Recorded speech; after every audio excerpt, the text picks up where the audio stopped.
Christine n'a pas pu faire face à la mort de son frère qui s'est noyé dans un lac. Elle est devenue traumatisée par les grandes étendues d'eau et n'arrivait pas à s'en approcher. Un jour, elle décida d'y aller et fut surprise de voir le chien de son frère sortir de la forêt en courant. Christine aimait beaucoup son frère Patrick. Ils étaient les meilleurs amis du monde et faisaient tout ensemble pendant des années, même lorsqu'il était plus âgé. Malheureusement, il est mort en nageant dans un lac il y a 2 ans, après qu'une énorme vague l'ait frappé et qu'il n'ait pas pu s'en remettre. Après la mort de son frère, Christine a eu du mal à s'en sortir. Elle ne pouvait pas s'approcher des grandes étendues d'eau, car elle se souvenait de son frère, ce qui la faisait pleurer et la plongeait dans des crises de panique. Cette fois-ci, à l'occasion du 2e anniversaire de la mort de Patrick, elle a décidé d'affronter ses peurs et de se rendre au lac où il est mort. Assise au bord du lac, elle pleurait en se remémorant les moments passés avec son grand frère, décédé alors qu'il n'avait que 32 ans. Comme tous les frères et sœurs, ils ont d'abord été ennemis, se disputant sans cesse lorsqu'il était enfant. Ils se battaient et se chamaillaient l'un de l'autre devant leurs parents. Maman, Patrick monopolise encore la télé. Je ne veux plus regarder le basket. Christine se souvient de ce qu'elle disait tous les après-midi à leur retour de l'école. En retour, Patrick taquinait souvent sa sœur en lui reprochant de toujours finir la glace dans le réfrigérateur. Arrête de manger toute la glace. Regarde-toi. Tu commences à ressembler à un pot de glace, lui disait-il. Une fois qu'ils ont surmonté leurs différences, ils ont réalisé qu'ils étaient en fait les meilleurs amis l'un de l'autre. Ils couraient dans la chambre de l'autre et s'asseyaient ensemble lorsque leurs parents se disputaient, s'appuyaient l'un sur l'autre chaque fois qu'il avait un chagrin d'amour et se protégeaient l'un de l'autre lorsque l'un d'entre eux faisait le mur. Je te soutiendrai toujours, sœurette, lui disait Patrick lorsqu'elle pleurait sur son épaule. Tu pourras toujours compter sur moi. C'était vrai. Christine a toujours pu compter sur Patrick, qui vivait une vie de célibataire. Il n'avait ni femme ni petit ami et n'avait pour seule compagnie qu'un chien fidèle nommé Max. Ils passaient tout leur temps ensemble jusqu'à la mort de Patrick. Les pensées de Christine commençaient à vagabonder jusqu'à ce qu'elle se souvienne de Max. Il ne l'avait pas revu depuis ce triste jour, trop préoccupé par le deuil de Patrick. Comme Christine ne pouvait plus s'approcher du lac après la mort de Patrick, personne d'autre ne pouvait aider à ramener Max.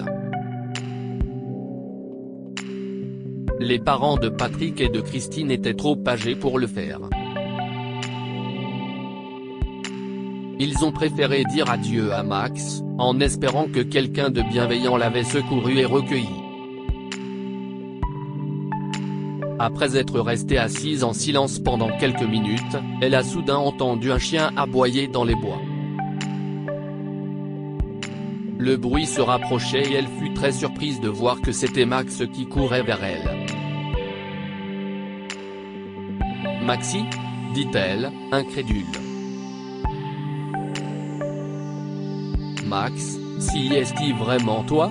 dit-elle alors qu'il se rapprochait. Quand elle a réalisé que c'était vraiment Max, il avait déjà sauté sur elle en remuant la queue et en lui léchant le visage. « Où étais-tu, mon grand ?» demanda-t-elle tandis que le chien lui faisait des câlins. Le chien était si heureux, et sa queue remuait rapidement tandis qu'il caressait Christine de manière enjouée. « Je t'ai manqué aussi, hein ? Tu m'as manqué. » dit Christine en retournant l'étreinte de Max. Tu as été dans les bois ces 2 dernières années ? À ce moment-là, elle entendit un homme crier frénétiquement depuis les bois. Max. Où es-tu allé ? Reviens, Max. Christine s'est rendue compte que Max portait toujours la magnifique médaille de chien sculptée que Patrick avait fabriquée pour lui. Après avoir entendu quelqu'un appeler Max, elle fut soulagée de savoir que quelqu'un s'occupait de lui. Tu t'es trouvé un nouveau meilleur ami, hein ? dit Christine. Si est une bonne chose. Patrick n'aurait pas voulu que tu vives seul dans les bois. Je suis contente que tu ailles bien, dit-elle en lui caressant le pelage. Un étranger sortit des bois et vit Max avec Christine. Il courut vers eux et s'excusa. Je suis désolé, il vous embête ? lui demanda-t-il. Christine secoua la tête. Pas du tout. Ce petit gars m'a manqué, dit-elle en souriant. Je m'appelle Christine. Max appartenait à mon frère Patrick, aujourd'hui décédé. Il l'aimait beaucoup, expliqua-t-elle. L'homme fut surpris d'entendre parler de Patrick et décida de se présenter à son tour. Je m'appelle Georges. Je suis désolé, je ne savais pas que Max avait une famille. Il a erré dans les bois pendant des jours et quand j'ai réalisé que personne ne viendrait le chercher, je l'ai recueilli, explique-t-il. Même après l'avoir recueilli, nous nous promenions tous les jours près du lac, au cas où quelqu'un viendrait le chercher, mais personne ne l'a jamais fait. J'espère que cela ne vous dérange pas que je l'ai adopté, dit Georges en s'excusant. Christine secoua la tête. Ne vous inquiétez pas, je suis reconnaissante que Max ait été sous votre responsabilité pendant toutes ces années. Merci de l'avoir aimé, dit-elle en observant comment Max se comportait avec Georges. Il était clair pour elle que le chien bien-aimé de Patrick s'était attaché à son nouveau propriétaire. Quelques minutes après avoir couru dans tous les sens, Georges commença à creuser le sol. Qu'est-ce ce qu'il fait ? demanda Christine avec curiosité. Il adore cet endroit. Il y garde quelque chose de caché et le vérifie de temps en temps, répondit Georges. À ce moment-là, Max ne s'est pas contenté de vérifier l'objet. Au contraire, il l'a sorti et l'a posé par terre devant Christine. Oh, Max, dit-elle, les larmes aux yeux. Si est la montre de mon frère. Notre père la lui a offerte à l'âge de 16 ans. C'était la montre de mon grand-père. Je n'arrive pas à y croire, Max. Tu l'as trouvée et tu l'as cachée pour me la donner ? dit-elle en sanglotant. Il n'y a rien d'étonnant à cela. Max courait toujours au lac tous les jours. Je suppose qu'il vous attendait. Il attendait ce jour depuis 2 ans. Ce n'est pas étonnant qu'il ait continué à aboyer en courant vers le lac aujourd'hui, a déclaré Georges. Max continua à remuer la queue et à tourner autour de Christine. Elle le serra dans ses bras et le caressa tandis qu'il lui léchait le visage. Merci, Max. Je sais que Patrick te manque. Il me manque aussi beaucoup, s'écria-t-elle. Au bout d'un moment, George demanda tristement à Christine si elle voulait ramener Max à la maison. Elle réfléchit un instant avant de secouer la tête. Je vois à quel point Max s'est attaché à vous. Je ne veux pas lui enlever ce lien spécial. S'il vous plaît, continuez à prendre soin de lui, demanda Christine. Bien sûr. Merci de me l'avoir confié. Je ne vous décevrai pas, ni Patrick, sourit George avec reconnaissance. Christine acquiesça et se prépara à partir. Mais George la retint. Voulez-vous venir chez moi pour manger un sandwich et boire une tasse de thé? J'insiste, si est tout prêt, lui dit-il. Bien sûr, pourquoi pas. Merci, répondit-elle en se dirigeant vers la forêt avec Max et George. Ce dernier expliqua qu'il vivait tout près de la forêt, dans la ferme de son défunt père. J'ai promis de m'occuper de la ferme, alors je travaille actuellement comme fermier. Je fais les récoltes et je les vends au marché local tous les week-ends. Si est génial. J'espère que vous ne me voudrez pas de vous demander. Est-ce que je pourrais passer de temps en temps pour rendre visite à Max? J'ai l'impression que je dois à mon frère de s'assurer que Max va toujours bien, demanda Christine. Bien sûr, cela ne me dérange pas du tout. J'ai besoin d'un peu de compagnie, dit-il en souriant. Un jour, Christine et George décidèrent d'amener Max sur la tombe de Patrick après qu'elle eut visité la ferme le matin. Lorsque Max s'approcha, il eut l'impression que ce n'était pas la première fois qu'il rendait visite à Patrick. Il courut vers la tombe et resta allongé pendant plusieurs heures, observant simplement ce qui l'entourait. Toute cette scène a touché Christine au plus profond d'elle-même. Leur lien était hors du commun, s'est-elle écriée. Si est si beau de voir leur lien perdurer même après la mort.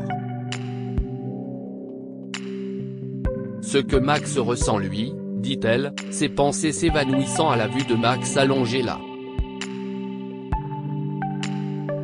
George a réconforté Christine ce jour-là, en mettant un bras sur son épaule. Le geste fut simple, mais il leur donna des frissons.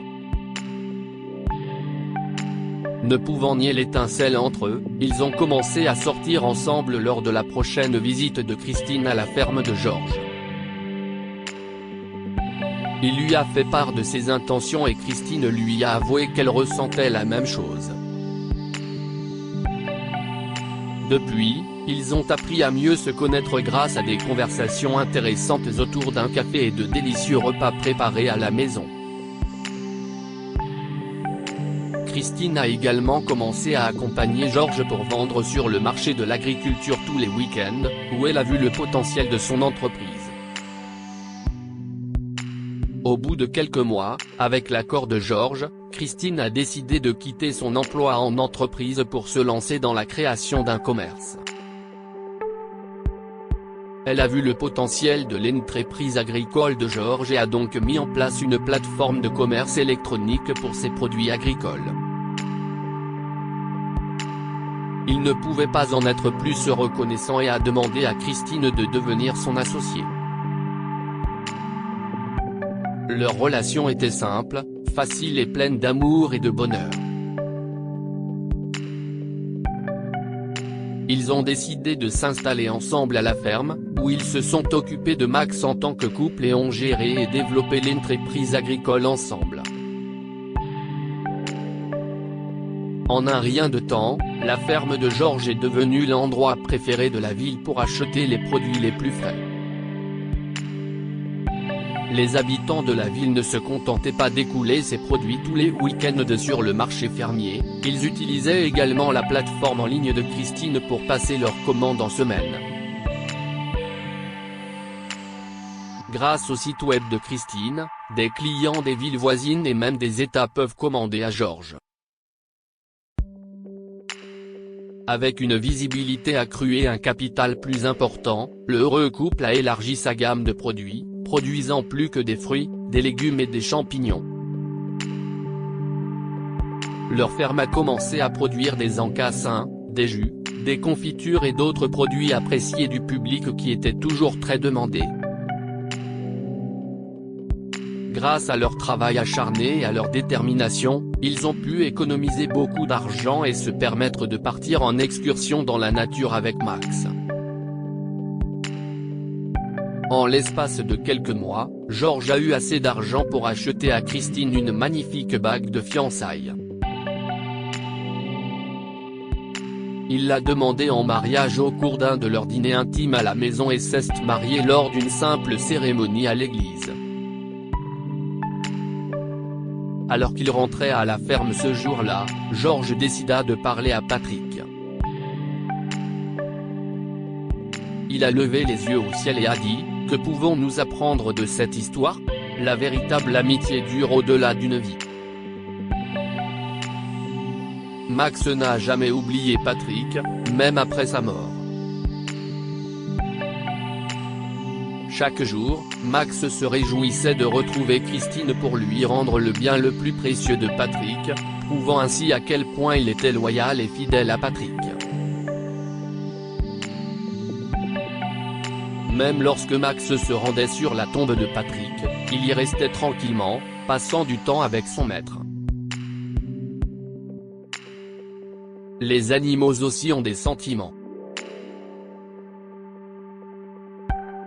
Pour beaucoup, les animaux sont plus que de simples animaux de compagnie, ce sont des membres de la famille. Patrick traitait Max comme un fils et un meilleur ami, et Max partageait les mêmes sentiments. Même après la mort de Patrick, Max ne l'a jamais oublié et a continué à penser à lui tous les jours. Max était également capable d'exprimer sa reconnaissance à Georges, qui s'est occupé de lui après le décès de Patrick. Il n'a jamais oublié non plus Christine, même après 2 ans d'absence. Partagez cette histoire avec vos proches. Elle pourrait les inspirer et leur faire plaisir.